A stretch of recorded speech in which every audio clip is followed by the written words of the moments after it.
আসসালামু আলাইকুম গাইস, আমি আবার আজকে নিয়ে চলে আসলাম আপনাদের কাছে নতুন রেসিপি। পটল দিয়ে বড়ি, কলাইয়ের বড়ি রান্না করব। পটল দিয়ে কলাইয়ের বড়ি।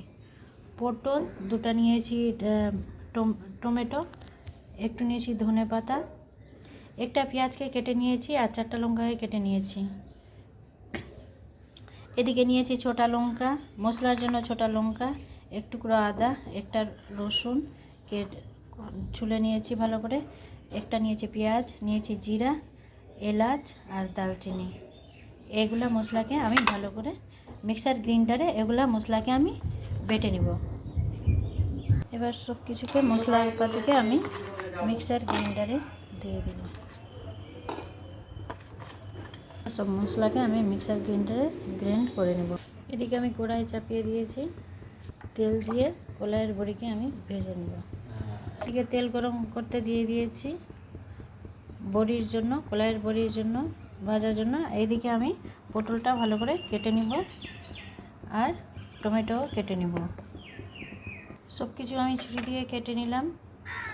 এবার আমি দিয়ে দিব কলাইয়ের বড়ি। তেল গরম হয়ে গেছে, ভাজতে দিয়ে দেব।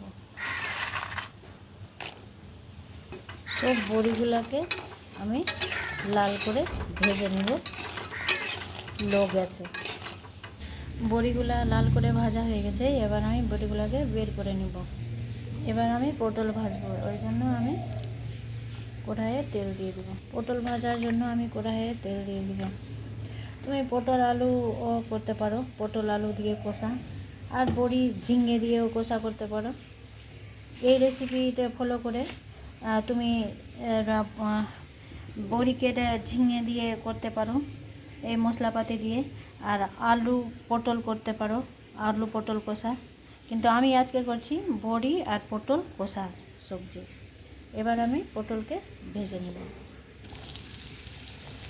আগে একটু তেল দিয়ে পটলকে আমি ভেজে নেব। আমি 1 চামচ দিয়ে দিব লবণ পটল ভাজার জন্য। এখন খালি পটলে আমি লবণ দিব, হলুদ দিব না। একটুখানি ভাজবো পটলকে, পটল যখন গলে যাবে তারপরে আমি একটু হলুদ দিব, কারণ লবণ দিয়ে ভাজলে সবজিটা তাড়াতাড়ি গলে যায় আর ভালো করে হয়ে যায়।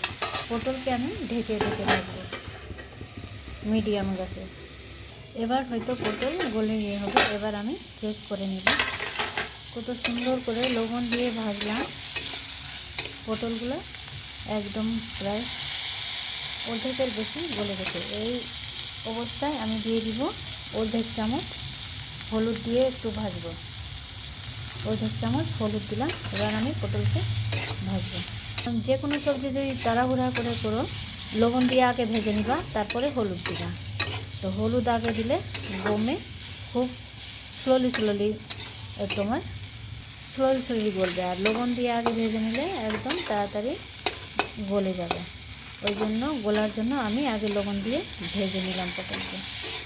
এবার আমি হলুদ দিয়ে ভেজে নিয়েছি, এবার আমি বের করে নেব পটলকে। এবার আমি মশলাপাতিকে ভেজে নেব ভালো করে।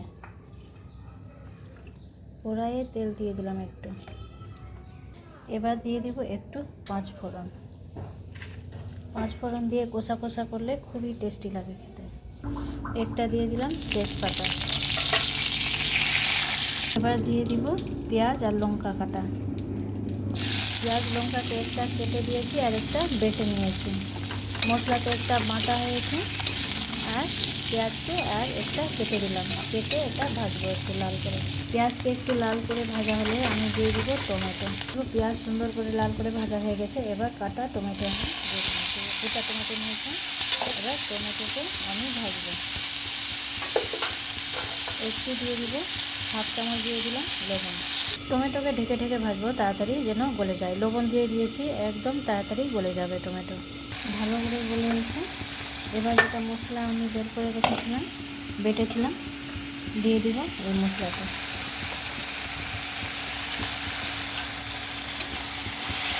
এবার মশলার জন্য একটু অর্ধেক চামচ দিব লবণ আর অর্ধেক চামচ দিব হলুদ। তুমি পরিমাণ মতন দিবা, তোমার যতটা সবজি থাকে ততটুকু দিবা পরিমাণ মতো। তাতে আমি ভালো করে ভেজে নেব। মশলা একদম অর্ধেকটা ভাজা হয়ে গেছে। এবার আমি দিয়ে দেবো পটল। মশলার সাথে একটু পটলকে ভাজবো, তারপরে দিয়ে দিব কলাইয়ের বড়ি। এবার কলাইয়ের বড়িকে একটু ভাজবো।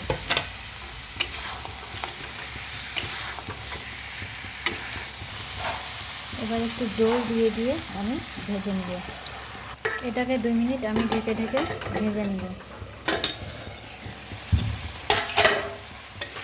ভাজা হয়ে গেছে, এবার আমি দিয়ে দিব জল। এবার আমি দিয়ে দিব জল।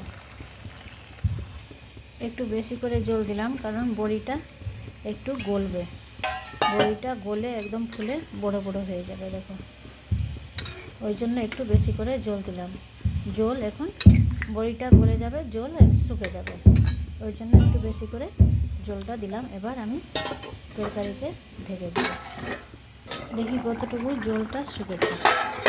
বাহ, অনেকগুলো জলটা শুকে গেছে।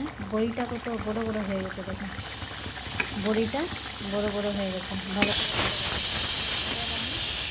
এবার আমি ধনে পাতা দিয়ে দিব। ধনে পাতা দিয়ে একটু বয়েল করতে দিব, মানে আর একটু জল শুকবে, একটু কষা কষা টাইপের থাকবে, তো ডাল দিয়ে ভালো লাগবে খেতে। আমি একটু কষা কষা করবো, কারণ ডাল রান্না করেছি, ডাল দিয়ে বেশি হালকা একটু ফুটবে, বাস নামিয়ে নেব। এবার কষা কষা হয়ে গেছে, এবার আমি গ্যাসটা অফ করে তরকারিটা নামিয়ে নেব। তুমি আলাদা করে বড়ি আলু করতে পারো, ঝিঙে করতে পারো, আর পটল দিয়েও করতে পারো। আমি একসাথে বড়ি আর পটলের কষা রান্না করলাম। একবার এই রেসিপিটা ফলো করে দেখবেন, দেখো বড়িটা কত বড় বড় হয়েছে, খেতে খুবই টেস্ট লাগে। কলাইয়ের বড়ি আর পটল কষা। Okay guys, thank you. এখানে আমার রেসিপিটা কমপ্লিট হলো। খুদা হাফিজ।